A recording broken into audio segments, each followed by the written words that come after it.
Welcome to the Banker Lamp. Please enjoy the video. In this video, I will show you how to make eggs and ham. First, prepare your ham by slicing it to your preferred thickness, perhaps 1/4 of an inch. Place the ham slices into a preheated non-stick pan over medium heat. Cook them for a few minutes on each side until they are nicely browned and thoroughly warmed.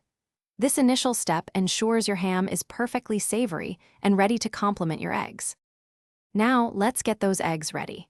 Crack 2 or 3 fresh eggs into a small bowl. Using a fork or a whisk, beat them vigorously until the yolks and whites are fully combined and slightly frothy. Don't forget to add a small pinch of salt and pepper to enhance their natural flavor. This simple preparation is key to achieving light and fluffy scrambled eggs.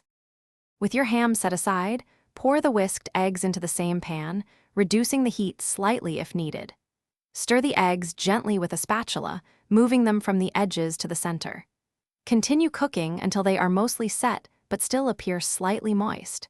This technique prevents overcooking, ensuring your scrambled eggs remain wonderfully soft and creamy. Finally, it's time to plate your masterpiece. Carefully transfer the perfectly cooked ham and the fluffy scrambled eggs onto your serving plate. If you like, a sprinkle of fresh chives or parsley can add a lovely touch of color and freshness. Serve immediately and savor every bite of your delicious, homemade eggs and ham. Enjoy your meal. Thanks for watching. If this was helpful, leave a like and consider subscribing. See you next time.